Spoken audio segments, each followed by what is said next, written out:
10 and we're halfway through the heats. We have 20 heats in total. NZ, who's in the lineup today? Oh, check this out. Oh, Daryl Dixon, seasonal Vancanator for Team Puerto Rico Racing. Hey, look, I've checked the rule book, and this is 100% legit. The builder is 100 proof with 2 cars already through. The driver is Mr. T, and this is the A-Team van at 100 grams. Good luck. You know it's going to be a good tournament when Po Boy turns up with his driver Bandit, and especially when he's got his fast delivery van full of Coopers. After the race, I know where I'm going. And driving for NZ Racing, our co-host is Heather. This is the Vanster. It's a Hot Wheels. It's a very light van at 40 grams. Good luck, Heather and NZ Racing. Hot Car Track, that's not a race van, mate. That's my family van. And that's Heather. And she doesn't have a license.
Another Vantastic heat, and there you go. You can see your winners and losers right there. Almost a perfect score with a 15 there from Mr. T, 100 proof.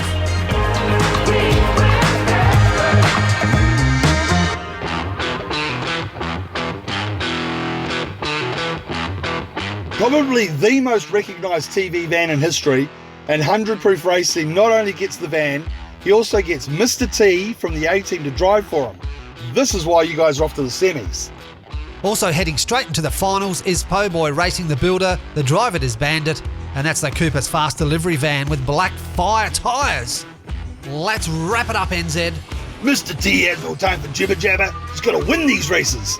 And Po Boy, well done for the second place with a van full of bearded drivers called Bandit. Mate, how about Daryl Dixon in race 2? Well, I hope Daryl Dixon didn't lose his lunch after spinning 73 times down the straight there. And looks like Mr. T is a team to beat. That's so good. You're about as sharp as a bowling ball, NZ. Poor old Daryl, he came out of turn 1 all mixed up. Oh, Mr. T just drove right through him. And Bandit thought, I'll just do the same thing. Meanwhile, Heather's still trying to find second gear. A tough night for Heather and the other teams exiting the program. Daryl Dixon and Team Puerto Rico Racing, you guys definitely had the most dangerous looking van so far. And I respect that. That's really cool. And Heather, can you just please take my van home? There's so much to do. I've got to do a dump trip. I've got to take the dogs to the park. All right, I think we'll leave NZ Racing there while he discovers what he has to do. That's a wrap on Heat 10, and a big thank you to our co-host NZ Racing, who was with us all the way through this journey. Fantastic having him right here in the booth on Shorty, Mount Western Raceway, Sydney, Australia. Catch you guys later. And then tomorrow I've got to move Aunt Beryl. So yeah, it needs to be empty as well as clean. Could you just drop that off again?